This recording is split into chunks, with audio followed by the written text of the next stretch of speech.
எப்போதும் ஒரே மாதிரி சலாட் சாப்பிட்டுட்டு போரிங்காக இருந்துச்சுன்னா இந்த மாதிரி சலாட் ட்ரை பண்ணி பாருங்கள்.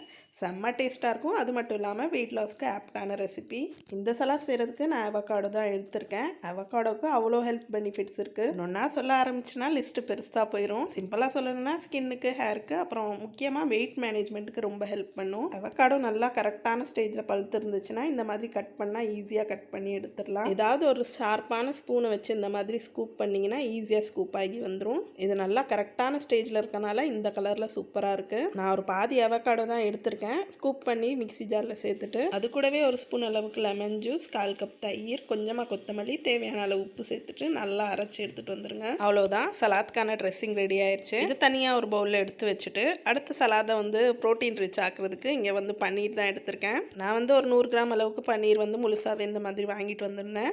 இந்த மாதிரி ஸ்ட்ரிப்பாக நீளமாக கட் பண்ணிக்கிறேன். அதுக்கு சீசனிங்க்கு உப்பு, மிளகாய் தூள் இது ரெண்டும் தான் சேர்த்துருந்தேன். உங்களுக்கு வேறு ஏதாவது சீசனிங் சேர்க்கணுன்னாலும் சேர்த்துக்கலாம். எல்லா பக்கமும் நல்லா இந்த மாதிரி அப்ளை பண்ணிவிட்டு தவாவில் பட்டர் சேர்த்துட்டு எல்லா பக்கமுமே ரோஸ்ட் பண்ணி எடுத்துக்கிறேன். அவ்வளோதான், பன்னீர் ரெடி ஆயிடுச்சு. இனி இதை ட்ரெஸ்ஸிங் கூட சேர்த்துக்கலாம். இனி இது கூட உங்களுக்கு பிடிச்சமான காய்கறிலாம் நீங்கள் சேர்த்துக்கலாம். நான் வெங்காயம், தக்காளி, வெள்ளரிக்காய், அப்புறம் கேரட் சேர்த்துருக்கேன். ஒரு பச்சை மிளகாய் சேர்த்துருக்கேன். இந்த காய்கறி தான் சேர்க்கணும்னு இல்லை, உங்களுக்கு பிடிச்ச மாதிரி ராவாக சாப்பிட்ற காய்கறி எது இருந்தாலும் நீங்கள் சேர்த்துக்கலாம். எல்லாத்தையும் நல்லா ஒரு மிக்ஸ் கொடுத்து எடுத்துட்டிங்கன்னா சூப்பர் டேஸ்டி அண்ட் ஹெல்த்தியான சலாட் ரெடி ஆயிரும். ட்ரை பண்ணி பாருங்கள். எப்படி இருந்துச்சுன்னு கமெண்ட் செக்ஷனில் சொல்லுங்கள்.